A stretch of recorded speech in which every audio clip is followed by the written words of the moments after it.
ನಾಳೆ ಜೂನ್ 11 ಬುಧವಾರ ಜ್ಯೇಷ್ಠ ಮಾಸದ ಹುಣ್ಣಿಮೆಯನ್ನು ಆಚರಿಸಲಾಗುತ್ತಿದ್ದು, ಈ ಹುಣ್ಣಿಮೆಗೆ ಕಾರ ಹುಣ್ಣಿಮೆ ಎಂದು ಕೂಡ ಕರೆಯಲಾಗುತ್ತದೆ.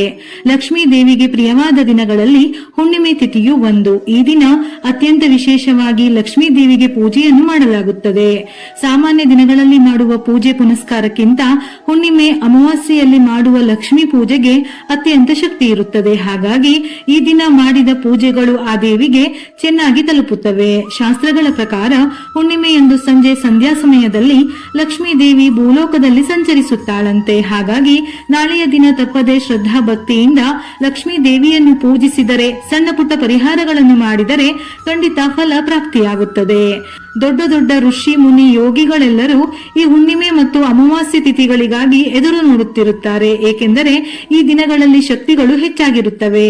ಈ ದಿನ ನಾವು ಯಾವುದೇ ಸಮಯದಲ್ಲಿ ಪರಿಹಾರವನ್ನು ಮಾಡಿಕೊಂಡರೂ ಅದು ಅದ್ಭುತವಾಗಿ ಸಿದ್ಧಿಸುತ್ತದೆ. ಹುಣ್ಣಿಮೆ ತಿಥಿ ಸಮಯ ಜೂನ್ 10ರಂದು ಬೆಳಿಗ್ಗೆ 11:35 ಪ್ರಾರಂಭವಾಗಿ ಜೂನ್ 11ರ ಮಧ್ಯಾಹ್ನ 1:13 ಮುಕ್ತಾಯವಾಗುತ್ತದೆ. ನಾಳೆ ಜ್ಯೇಷ್ಠ ಹುಣ್ಣಿಮೆಯು ಬಹಳ ಶಕ್ತಿಶಾಲಿಯಾಗಿದೆ. ಯಾಕೆಂದರೆ ನಾಳೆಯ ದಿನದಂದು ಅನೇಕ ಅಮೃತಗಳಿಗೆ ರೂಪುಗೊಳ್ಳುತ್ತಿವೆ. ಹಾಗಾಗಿ ಲಕ್ಷ್ಮೀ ದೇವಿಯ ಆಶೀರ್ವಾದವನ್ನು ಸುಲಭವಾಗಿ ಪಡೆಯಬೇಕೆಂದರೆ ಕೆಲವು ವಿಶೇಷ ವಿಧಿವಿಧಾನಗಳನ್ನು ಪಾಲಿಸಿದರೆ ಈ ವರ್ಷವಿಡೀ ಐಶ್ವರ್ಯಕ್ಕೆ ಕೊರತೆಯಾಗುವುದಿಲ್ಲ. ಲಕ್ಷ್ಮೀ ದೇವಿಯ ಸಂಪೂರ್ಣ ಅನುಗ್ರಹ ಲಭಿಸುತ್ತದೆ. ಈ ದಿನ ಬೆಳಿಗ್ಗೆ ಬೇಗನೆ ಎದ್ದು ಸ್ನಾನ ಮಾಡುವ ನೀರಿಗೆ ಸ್ವಲ್ಪ ಅರಿಶಿನ ಹಾಕಿ ಸ್ನಾನ ಮಾಡಿ. ಇದರಿಂದ ಅಪಾರ ಅದೃಷ್ಟ ಒಲಿದು ಬರುತ್ತದೆ. ಹುಣ್ಣಿಮೆಯ ದಿನದಂದು ಹಳದಿ ಬಣ್ಣದ ವಸ್ತ್ರಗಳನ್ನು ಧರಿಸಿದರೆ ಕುಬೇರ ಯೋಗ ಪ್ರಾಪ್ತಿಯಾಗುತ್ತದೆ. ನಾಳೆಯ ದಿನ ಮನೆ ಮತ್ತು ಅಂಗಳವನ್ನು ಸ್ವಚ್ಛಗೊಳಿಸಿ ಮನೆ ಒರೆಸುವ ನೀರಿನಲ್ಲಿ ಕಲ್ಲುಪ್ಪನ್ನು ಹಾಕಿ ಮನೆಯನ್ನು ಒರೆಸಿ. ಅಂದರೆ ಪ್ರತಿ ಮೂಲೆಯಲ್ಲೂ ಪ್ರತಿ ಕೋಣೆಯನ್ನು ಕಲ್ಲುಪ್ಪಿನ ನೀರಿನಿಂದ ಒರೆಸಬೇಕು. ನಂತರ ಅರಿಶಿನದ ನೀರನ್ನು ಮನೆಯಾದ್ಯಂತ ಒಮ್ಮೆ ಚಿಮುಕಿಸಿ. ಈ ದಿನ ತುಳಸಿ ಗಿಡವನ್ನು ಪೂಜಿಸಿದರೆ ಅಖಂಡ ರಾಜಯೋಗ ಪ್ರಾಪ್ತಿಯಾಗುತ್ತದೆ. ತುಳಸಿಯನ್ನು ಪೂಜಿಸಿದವರಿಗೆ ಲಕ್ಷ್ಮೀ ದೇವಿ ಭೋಗ ಭಾಗ್ಯಗಳನ್ನು ಪ್ರಸಾದಿಸುತ್ತಾಳೆ. ಹಾಗಾಗಿ ಈ ಹುಣ್ಣಿಮೆಯ ದಿನದಂದು ಕಡ್ಡಾಯವಾಗಿ ತುಳಸಿ ಕಟ್ಟೆಯ ಬಳಿ ಒಂದು ಸಣ್ಣ ದೀಪ ಹಚ್ಚಿ ತುಳಸಿಗೆ ಪ್ರದಕ್ಷಿಣೆಯನ್ನು ಹಾಕಿ. ಇದರಿಂದ ಸಂಪೂರ್ಣ ಲಕ್ಷ್ಮೀ ಕಟಾಕ್ಷ ಸಿದ್ಧಿಸುತ್ತದೆ. ಹಾಗೆಯೇ ಈ ಹುಣ್ಣಿಮೆಯ ದಿನದಂದು 2 ಅಶ್ವತ್ಥ ಎಲೆಗಳನ್ನು ನಿಮ್ಮ ಮನೆಗೆ ತಂದು ನಿಮ್ಮ ಮನೆಯ ಮುಖ್ಯ ದ್ವಾರದ ಬಾಗಿಲಿಗೆ ಕಟ್ಟಿ. ಇದರಿಂದ ಲಕ್ಷ್ಮೀ ದೇವಿ ಸಂತೃಪ್ತಳಾಗಿ ಮನೆಗೆ ಬಂದು ನೆಲೆಸುತ್ತಾಳೆ. ಅತ್ಯಂತ ಶಕ್ತಿಶಾಲಿಯಾದ ಈ ಜ್ಯೇಷ್ಠ ಹುಣ್ಣಿಮೆಯಂದು ಲಕ್ಷ್ಮೀ ದೇವಿಯನ್ನು ಪೂಜಿಸಿದರೆ ಅಖಂಡ ಕುಬೇರ ರಾಜಯೋಗ ಪ್ರಾಪ್ತಿಯಾಗುತ್ತದೆ. ಆದ್ದರಿಂದ ಈ ದಿನ ಮಹಿಳೆಯರು ಮುಂಜಾನೆ ಸ್ನಾನ ಮಾಡಿದ ನಂತರ ಮನೆಯ ಹೊಸ್ತಿಲಿಗೆ ಅರಿಶಿನವನ್ನು ಹಚ್ಚಿ ಮನೆಯ ಮುಂದೆ ರಂಗೋಲಿ ಹಾಕಿ ಮನೆಯಲ್ಲಿ ಲಕ್ಷ್ಮೀ ದೇವಿಯ ಪೂಜೆಯನ್ನು ಮಾಡಬೇಕು. ಈ ದಿನದ ಪೂಜೆಯ ಫಲವಾಗಿ ಇಷ್ಟಾರ್ಥ ಸಿದ್ಧಿಯಾಗುವುದರ ಜೊತೆಗೆ ವಿಶೇಷವಾಗಿ ಪತಿಯ ಆದಾಯವು ಹೆಚ್ಚಾಗುತ್ತದೆ. ವಿಶೇಷವಾಗಿ ಈ ದಿನ ಮನೆಯಲ್ಲಿ ಹಾಲು ಉಕ್ಕಿಸುವುದು ಬಹಳ ಶ್ರೇಷ್ಠವಂತೆ. ಯಾವ ಮನೆಯಲ್ಲಿ ಹಾಲು ಉಕ್ಕಿಸುತ್ತಾರೋ ಅಂತಹ ಮನೆಗಳಿಗೆ ಲಕ್ಷ್ಮೀ ದೇವಿ ತನ್ನ ಪಾದವನ್ನು ಇಡುತ್ತಾಳೆ. ಜೀವನವಿಡೀ ಹಣದ ಸಮಸ್ಯೆಗಳು ಬರದಂತೆ ಲಕ್ಷ್ಮೀ ದೇವಿ ಮನೆಯನ್ನು ರಕ್ಷಿಸುತ್ತಾಳೆ.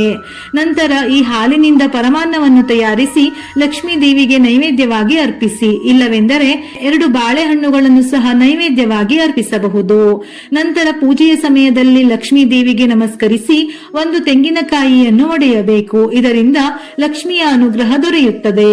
ಇನ್ನು ಅನೇಕರಿಗೆ ಸ್ವಂತ ಮನೆಯ ಕನಸು ಇರುತ್ತದೆ. ಹಾಗೆ ಭೂಮಿಗಳನ್ನು ಖರೀದಿಸುವ ಆಸೆ ಇರುತ್ತದೆ. ಅಂತವರು ಈ ಹುಣ್ಣಿಮೆಯ ದಿನದಂದು ಗೋವಿಗೆ ಹಸಿರು ಹುಲ್ಲನ್ನು ತಿನ್ನಿಸಿ ನಿಮ್ಮ ಕೈಯಾರೆ ಗೋವಿಗೆ ಗೋಗ್ರಾಸ ಅಥವಾ ಏನಾದರೂ ತಿಂಡಿ ತಿನಿಸುಗಳನ್ನು ತಿನ್ನಿಸಿ ನಮಸ್ಕರಿಸಿ ಕನಕದಾರ ಸ್ತೋತ್ರವನ್ನು ಓದಿದರೆ ಸ್ವಂತ ಮನೆ ಕಟ್ಟಿಸುವ ಕನಸು ಕೂಡ ಈಡೇರುತ್ತದೆಯಂತೆ. ಶಾಸ್ತ್ರದಲ್ಲಿ ವೀಳ್ಯದೆಲೆಗೆ ಬಹಳ ಪ್ರಾಮುಖ್ಯತೆ ಇದೆ. ವೀಳ್ಯದೆಲೆಯು ಧನಲಕ್ಷ್ಮಿಯನ್ನು ಆಕರ್ಷಿಸುತ್ತದೆ. ಹಾಗಾಗಿ ಈ ಹುಣ್ಣಿಮೆಯ ದಿನದಂದು 5 ವೀಳ್ಯದೆಲೆಯನ್ನು ತಂದು ನಿಮ್ಮ ದೇವರ ಮನೆಯಲ್ಲಿಟ್ಟು ಪೂಜಿಸಿ. ಇದರಿಂದ ನಿಮ್ಮ ಮನೆಯಲ್ಲಿ ವಿಷ್ಣು ಮತ್ತು ಲಕ್ಷ್ಮಿಯ ಆಶೀರ್ವಾದದಿಂದ ಅಷ್ಟೈಶ್ವರ್ಯ ಪ್ರಾಪ್ತಿಯಾಗುತ್ತದೆ. ನಾಳೆ ತುಪ್ಪದ ದೀಪಕ್ಕೆ 2 ಲವಂಗ ಸೇರಿಸಿ ದೀಪ ಬೆಳಗಿದರೆ ಅದೃಷ್ಟ ಲಭಿಸುತ್ತದೆ. ಹುಣ್ಣಿಮೆಯ ಈ ಶ್ರೇಷ್ಠವಾದ ದಿನ ಮನೆಯ ಹೊಸ್ತಿಲು ಮತ್ತು ಬಾಗಿಲಿಗೆ ಅರಿಶಿನದ ಲೇಪನದಿಂದ ಸ್ವಸ್ತಿಕ್ ಚಿಹ್ನೆಯನ್ನು ಬರೆಯಿರಿ. ಸ್ವಸ್ತಿಕ್ ಚಿಹ್ನೆಯಲ್ಲಿ ಮುಕ್ಕೋಟಿ ದೇವತೆಗಳು ನೆಲೆಸಿರುತ್ತಾರೆ. ಮನೆಯ ಮುಖ್ಯ ಬಾಗಿಲಿನಿಂದಲೇ ಶುಭ ಅಶುಭಗಳೆರಡೂ ಬರುವುದರಿಂದ ಮನೆಯಲ್ಲಿ ಸ್ವಸ್ತಿಕ್ ಚಿಹ್ನೆಯನ್ನು ಹಾಕಿದರೆ ಮನೆಗೆ ದುಷ್ಟಶಕ್ತಿ ಬರುವುದಿಲ್ಲ. ದೈವ ಶಕ್ತಿಗಳು ಮನೆಯಲ್ಲಿ ನೆಲೆಸಿ ನಿಮ್ಮ ಮನೆಯು ಸುಖ ಸಂತೋಷದಿಂದ ತುಂಬಿರುತ್ತದೆ. ಈ ಹುಣ್ಣಿಮೆಯ ದಿನದಂದು ಉಪವಾಸವಿದ್ದು ವಿಷ್ಣು ಸಮೇತ ಲಕ್ಷ್ಮಿಯನ್ನು ಪೂಜಿಸಿದರೆ ಬಹಳ ಒಳ್ಳೆಯದು. ಕಡುಬಡವನಾಗಿದ್ದರೂ ಸಹ ಈ ಉಪವಾಸದಿಂದ ಶ್ರೀಮಂತನಾಗುತ್ತಾನಂತೆ. ಹಾಗಾಗಿ ಈ ಹುಣ್ಣಿಮೆಯ ದಿನ ಕಡ್ಡಾಯವಾಗಿ ಉಪವಾಸವನ್ನು ಆಚರಿಸಿ. ಹಾಗೆಯೇ ಈ ವಿಶೇಷ ದಿನದಂದು ಎಡಗಾಲಿಗೆ ನೀವು ಕೂಡ ಕಪ್ಪು ದಾರವನ್ನು ಕಟ್ಟಿಕೊಂಡರೆ ಅಪಾರ ಅದೃಷ್ಟ ಒಲಿದು ಬರುತ್ತದೆ. ನರದೃಷ್ಟಿ, ಕೆಟ್ಟ ದೋಷಗಳೆಲ್ಲವೂ ದೂರವಾಗುತ್ತವೆ. ವಿಶೇಷವಾಗಿ ಈ ಹುಣ್ಣಿಮೆಯಂದು ಲಕ್ಷ್ಮೀ ದೇವಿಗೆ ಪ್ರಿಯವಾದ ಒಂದು ಶಕ್ತಿಶಾಲಿ ಮಂತ್ರವನ್ನು ಜಪಿಸಿದರೆ ಈ ವರ್ಷವಿಡೀ ಅಷ್ಟೈಶ್ವರ್ಯಗಳು ಪ್ರಾಪ್ತಿಯಾಗುತ್ತವೆ. ಓಂ ಗೌರಿ ಶಂಕರಾಯ ನಮಃ ಈ ಮಂತ್ರವನ್ನು 21 ಬಾರಿ ಜಪಿಸಿ. ಈ ಮಂತ್ರವನ್ನು ಜಪಿಸುವ ಮೊದಲು ನಿಮ್ಮ ಮನಸ್ಸಲ್ಲಿರುವ ಕೋರಿಕೆಗಳನ್ನು ಪ್ರಾರ್ಥಿಸಿ ನಂತರ ಮಂತ್ರವನ್ನು ಜಪಿಸಿ. ಇದರಿಂದ ಇಷ್ಟಾರ್ಥಗಳು ಈಡೇರುವುದಲ್ಲದೆ ಲಕ್ಷ್ಮಿಯ ಅನುಗ್ರಹ ಲಭಿಸುತ್ತದೆ. ಸಂಜೆಯ ಸಮಯದಲ್ಲಿ ಲಕ್ಷ್ಮೀ ದೇವಿ ಮನೆಯ ಹೊಸ್ತಿಲಿಗೆ ಬರುತ್ತಾಳೆ ಎನ್ನುವ ನಂಬಿಕೆ ಇದೆ. ಹಾಗಾಗಿ ಈ ಹುಣ್ಣಿಮೆಯ ದಿನದಂದು ಸಂಜೆಯ ಸಮಯದಲ್ಲಿ ಮನೆ ಬಾಗಿಲಿನ ಮುಂದೆ ಕಸ ಕಡ್ಡಿ ಇಲ್ಲದಂತೆ ಚೆನ್ನಾಗಿ ಸ್ವಚ್ಛಗೊಳಿಸಿ. ಮನೆ ಮುಂದೆ 2 ದೀಪಗಳನ್ನು ಹಚ್ಚಿ ಈ ದೀಪಗಳು ಲಕ್ಷ್ಮೀ ದೇವಿಯನ್ನು ಆಕರ್ಷಿಸುತ್ತವೆ.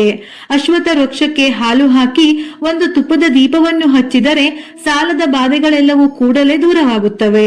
ಹಣದ ವಿಷಯದಲ್ಲಿ ಮನೆಗೆ ಬಹಳ ಒಳ್ಳೆಯದಾಗಬೇಕೆಂದರೆ ಈ ಹುಣ್ಣಿಮೆಯ ದಿನದಂದು ಮನೆಯ ಮುಂದೆ ಕುಂಬಳಕಾಯಿಯನ್ನು ಕಟ್ಟಿ. ಹುಣ್ಣಿಮೆಯ ದಿನದಂದು ಕುಂಬಳಕಾಯಿಯನ್ನು ಕಟ್ಟಿದರೆ ನಿಮ್ಮ ಕುಟುಂಬದವರೆಲ್ಲ ಆಯುರಾರೋಗ್ಯದಿಂದ ಸುಖ ಸಂತೋಷದಿಂದ ಬದುಕುತ್ತಾರೆ. ಈ ದಿನ ಸ್ವಲ್ಪ ಕಲ್ಲು ಉಪ್ಪನ್ನು ಒಂದು ಬಟ್ಟೆಯಲ್ಲಿ ಗಂಟು ಕಟ್ಟಿ ಮನೆಯ ಮುಖ್ಯ ಬಾಗಿಲಿಗೆ ಕಟ್ಟಬೇಕು. ಇದರಿಂದ ಕುಟುಂಬಕ್ಕೆ ಬಹಳ ಒಳ್ಳೆಯದಾಗುತ್ತದೆ. ನಾಳೆಯ ದಿನ ಸಾಧ್ಯವಾದರೆ ಯಾವುದಾದರೂ ದೇವಸ್ಥಾನಕ್ಕೆ ಹೋಗಿ ದೇವಸ್ಥಾನದಲ್ಲಿ ಒಂದು ತುಪ್ಪದ ದೀಪವನ್ನು ಹಚ್ಚಿ. ನಿಮ್ಮ ಕುಟುಂಬದ ಮೇಲೆ ದೇವರ ಆಶೀರ್ವಾದವಿರುತ್ತದೆ.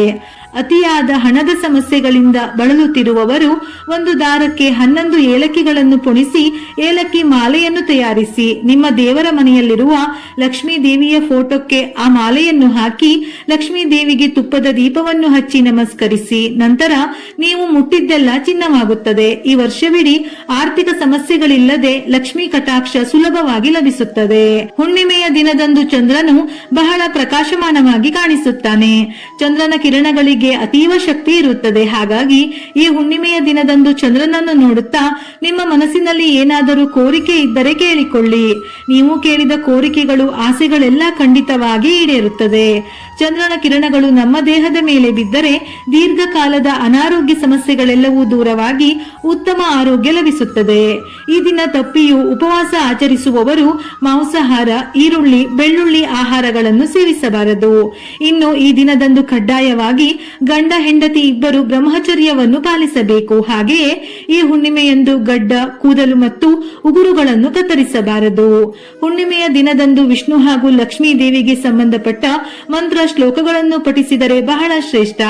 ಈ ದಿನ ಗಾಯತ್ರಿ ಮಂತ್ರವನ್ನು ಜಪಿಸಿದರೆ ಸರ್ವ ಪಾಪಗಳು ನಿವಾರಣೆಯಾಗುತ್ತದೆ. ಈ ದಿನದಂದು ಕಪ್ಪು ಬಣ್ಣದ ಬಟ್ಟೆಗಳನ್ನು ಧರಿಸಬೇಡಿ. ಹಾಗೆಯೇ ಈ ಹುಣ್ಣಿಮೆಯಂದು ಕಡ್ಡಾಯವಾಗಿ ಬಡವರಿಗೆ ನಿಮ್ಮ ಕೈಲಾದಷ್ಟು ದಾನ ಮಾಡಿದರೆ ನಿಮ್ಮಲ್ಲಿರುವ ದೋಷಗಳು ನಿವಾರಣೆಯಾಗಿ ವಿಷ್ಣು ಸಮೇತ ತಾಯಿ ಲಕ್ಷ್ಮಿಯ ಸಂಪೂರ್ಣ ಅನುಗ್ರಹ ಲಭಿಸುತ್ತದೆ. ವಿಡಿಯೋ ಇಷ್ಟ ಆಗಿದ್ದಲ್ಲಿ ಮರೆಯದೆ ಲೈಕ್ ಕೊಟ್ಟು ನಿಮ್ಮವರಿಗೆ ಶೇರ್ ಮಾಡಿ.